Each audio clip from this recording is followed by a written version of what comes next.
slightly geeky shirt. But now I can go outside and not even realize that I'm wearing my Pokemon shirt. And when I do realize, I usually think, huh, that's embarrassing. I'm the odd ones out, who cares? When my parents were my age, they already had a child. And here I am, wearing a Pokemon shirt. You know how different states in America will have different names for certain things? Like some states call it pop instead of soda, or how they call it a washroom instead of a bathroom. And apparently in Rhode Island they call a water fountain a bubbler, and everywhere else is just normal. Anyway, once I heard that down south, there's a phrase for when it's raining and the sun is still out. And that phrase is, the devil beating his wife. Oh, isn't that so sweet? That means anyone can find happiness, even the devil. I love it when we give the devil more innocent and human characteristics. And given how few of times it rains in Arizona, I don't get to use that phrase very often. So already when it's raining, it's like, woo, it's raining, this day's gonna be great. But then when the sun's out, I get to say, look guys, the devil's meeting his wife. I hope they're happy together. Unfortunately, I misheard what that phrase was when I learned it. It's not the devil meeting his wife, it's actually the devil beating his wife. So I guess they're not happy together. I was so sad when I learned what it actually was. I don't know who this devil's wife is, but you need to find a new man too. And to think, I almost thought of you as an alright guy, Satan. I looked up that saying on Wikipedia, and in Tennessee they say the devil is kissing his wife. So I guess in Tennessee the devil's romantic, but everywhere else he just can't stand her. And the worst variation I could find has to be what they say in France. In France, when it rains and the sun's out, they say the devil is beating his wife and marrying his daughter. Whoa, France! I'd expect that sort of behavior from Tennessee, but not you, France. Why do you have to be so dramatic to describe your weather? I don't want to even know what you call snowstorms. So anyway, those were my random thoughts. I swear I don't do drugs. So how's everyone's day today? Mine's pretty good, I just uploaded a video.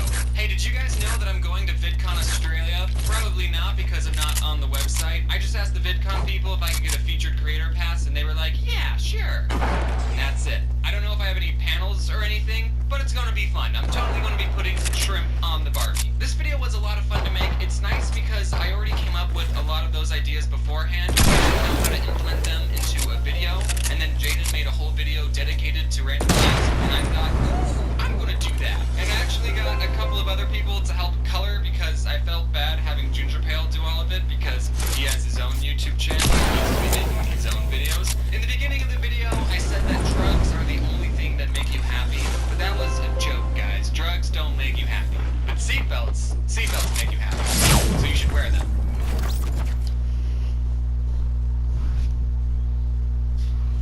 Never had bacon. It ruins everything without bacon forever. I never get Hulu. You know, I never really understood trigger words until I got roommates. I hated my roommates. Except for you, Isaac. He watches my videos. Oh, James, you didn't hate your roommates. You just mildly disliked them. Yes, I did. When I first moved out of my house and went to college, the day I moved into my apartment and I opened the front door, this is what I saw. Keep in mind all the buildup that has gone to this moment. First, I had to get accepted into the school, then take my major in classes, then I had to find an apartment close to the school and get everything set up there, then I had to pack everything up into a suitcase, kiss my dogs goodbye, and then be all on my own for the very first time. I opened the door to where I'd be living for the next 8 months, and this is what I see. Someone sleeping on a couch. He was wearing some bright fast food employee uniform. The TV is on. There's a Halo 5 poster hanging on the wall. The sink, counter, and table is full of dirty dishes. There's a big industrial-sized trash can that is overflowing. Inside the fridge, there is an empty box of Dr. Pepper, a bottle of ketchup, and a jumbo Costco-sized pack of hot dogs. Where did all these dishes come from? Fun fact, those hot dogs were still in the fridge when I left. But the worst thing that was there was about 1 million basketball cards just lying on the floor. I'm not even exaggerating, here's proof. Okay, so I got a single room because I brought all my drawing stuff, and I would feel bad if I shared a room with someone and he had to deal with all my drawing stuff being there, and also I wanted to be alone. Looking back, I'm so glad I got a single room because that room couldn't even fit myself. Literally, I could stand in the middle of the room, hold my hands out, and without moving my feet, I could touch the walls of the room. Maybe I just have long arms, I don't know. I mean, I could settle for a small bedroom, but what made living there so horrible were the roommates. What I didn't realize is that these boys also got private rooms, so that means that they too were socially awkward and kept to themselves, which you might think is a good thing, but you'd be wrong. On the first night of being by myself, I unpacked all my drawing stuff and I set it all up, Then I turn on the computer and the screen is just black. Nothing was turning on. I tried everything to fix it and it just wasn't turning on. Eventually I contacted the people who made it, sent it in, and then I got it back working. But during that week while the tablet was being fixed, like seriously, no joke, that was probably the worst week of my entire life. I'm being serious, man. Watching YouTube videos was what kept me sane. And that first time that being on my own, my tablet broke, I cried, guys. I couldn't even eat food, I was that sad. I highlights all day. But then the day I got it back, I was a drawing machine. I posted a comic the very same day. So let's spend the rest of this video talking about these previously mentioned roommates I had. The first person I need to talk about is Isaac. He was the only one that I liked, and he's also the only one I told that I made YouTube videos. So this boy wore obey hats, he vaped, and he said stuff like, "That's dope." But you wanna know why I liked him the most? Because he did the dishes! Like, me and him did the dishes. It wasn't just him, okay? I'd probably never become friends with him in any other circumstance. Just wanted to say that he was the cool one. I liked him. Hi, Isaac. I miss you. I was looking at this post on the internet, and it was where the old memes are today. And for the after picture for the Scumbag Steve meme, it looked exactly like my roommate, who I'll just make up a fake name for, Steve for convenience. I'm pretty sure I was roommates with a meme. Just put a fedora on this meme, and boom, that's my roommate, Steve. And it was a very fitting meme, too. This guy wouldn't do the dishes. He always put this ramen thing in the microwave, and he would leave this gross juice stuff behind. So then when I would go to use the microwave, it would get my paper plate soggy. So I would have to check every time before I used it to make sure there was no juice stuff behind. And also at night, when I watch anime, check out the comments. So, anime has a certain sound to it. I don't know if you knew that. It's like normal Japanese, but really emphatically. Luckily, it was usually late at night when he started watching, so I would just have to get to sleep before he started, and I would be all good. James, why didn't you just ask him to turn it down? I did! One night, I went into his room and I said, "Hey man, can you turn it down?" And you know what? He did turn it down for that night. That night. That one night. The very next night. But you know, he wasn't too bad. He would spend most of his time in his room playing video games, and I would spend most of my time in my room drawing. So except for the microwave juice thing, we didn't get in each other's way too often. Here's actually a funny story. So when I was filming the part in the vegan video when I crumbled up Oreos over Reese's Puffs, Steve walked into the kitchen and he saw me filming this sugary vegan concoction, and I just said to him, "Don't ask."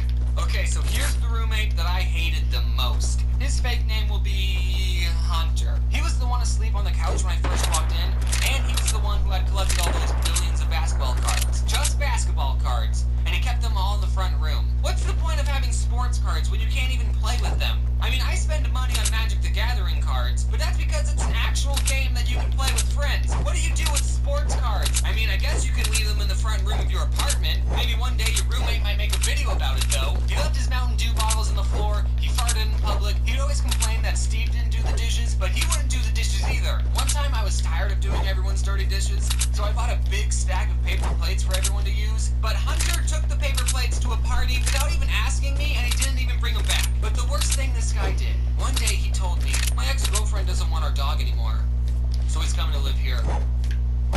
What? So this boy wants to bring a dog in an already very small, cramped apartment. I couldn't believe this! The dog's name was Snoopy and I loved him. Hunter would put him in his kennel at night, but one night I was like, "Hey, Hunter, Snoopy can stay with me if you want." And then boom! From that day forward, I was the one taking care of Snoopy. Snoopy would now sleep in my room. I would be the one who took him out for walks, and I fed him slices of lunch meat. What was great was that when I would go into the kitchen and Hunter would be watching TV, he would call for Snoopy. "Snoopy! Snoops! Snoops!"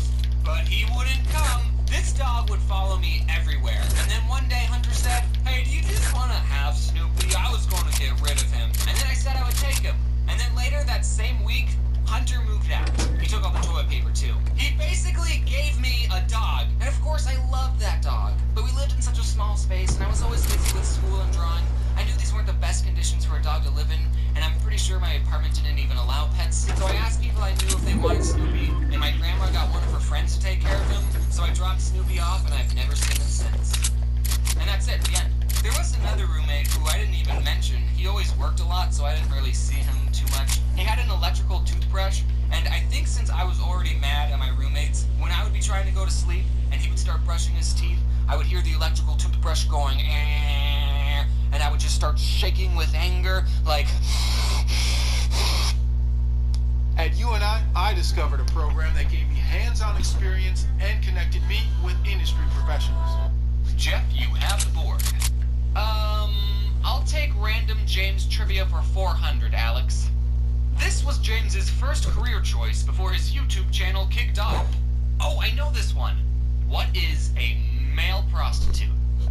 Okay, that bit's done now. Male prostitute was never a career goal. Well, I mean, it's not completely off the table. You never know how YouTube will turn out. If you didn't know this Odd Ones Out trivia, I wanted to be a math teacher when I grew up. My dream job was actually a cartoonist. But since me and my parents didn't think I'd be able to make any money drawing pictures, I chose a math teacher as my, I'll settle for this job. I mean, I like math, so I wouldn't have hated being a math teacher. And I'm also probably good at teaching children. I haven't checked though, but how hard can it be? Listen, kids, I have 2.7 million subs on YouTube, so if you want a shout-out, you'll have to do the homework. And I thought that a teaching job would give me enough free time to doodle cartoons, so being a math teacher would have been perfect. But oh boy, that did not turn out how I expected. If for some reason my channel died and I stopped making YouTube videos, I would probably go back to school and finish my math education major. And then I'd be teaching a class, and then one of my students would find out that I used to do YouTube, and then they'd say, "Mr. James, are you the Odd Ones Out?" The Odd Ones Out? I haven't heard that name in years. You shouldn't smoke in front of children, Mr. James. I just want to point this out. In my peeing video, I drew my first grade teacher like this, and in my Harry the Moth video, I drew my kindergarten teacher like this. Do you have an explanation on why they're drawn so similar? Yeah, I was lazy. Teachers play such an important role for children, and if I'm being honest, I don't think they get paid enough to take their job seriously. A good teacher can make you excited to learn the material and actually teach you, while a bad teacher can not only waste your time and not teach you anything, but also crush your dreams. I took choir in 9th grade. Everyone had to take it, okay? It was a prep school. I'm not weird. And one time while we were singing a song, the teacher said, "Stop." Who's flat? Then she pointed at a boy and told him, "You, sing." Then he sang for a bit. Then she pointed at another boy, "You, sing." Then she went through a couple more, and then she pointed to me and said, "You, sing." And I sung.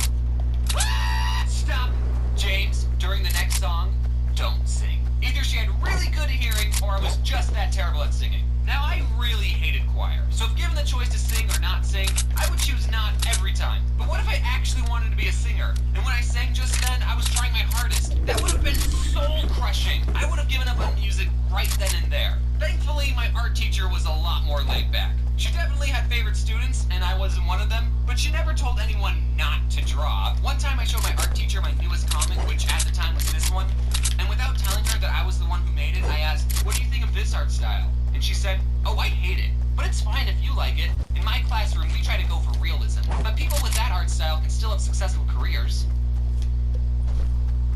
She said she hated it. Teachers just need to be more supportive with students and teach them in creative ways. That's why I think so many people hate math. You just haven't had a teacher that made you want to learn. You'd pay attention and study for the tests if I was your math teacher, wouldn't you? Don't get me wrong, teaching isn't an easy job. And even the best teacher can't make everyone in their class excited to learn. I mean, I probably could, but there's definitely a difference between a good and bad teacher. I had this French teacher in 9th grade, and she made me really hate French, and by association, the entire country of France. She spoke English on the first day of class, and then only spoke French for the rest of the year. French won, by the way. I didn't understand anything that was going on. Just tuned her out. I'd be doodling on a piece of paper, and then people would get out some textbooks and start flipping through it, and then I'd think, oh, do this now? I didn't learn anything in that class. Honestly, I barely know any French. This is all the French words that I know. I can count to 10. Ou, deux, trois, carte, cinq, six, sept, huit, neuf. Okay, I can only count to 9. And I know that Eiffel Tower is Tour Eiffel, quack is coin, and door is cork. My twin sister was in the same class and the same living conditions as me, turned out a lot different. She learned a lot of French and continued to take classes after 9th grade. So maybe this whole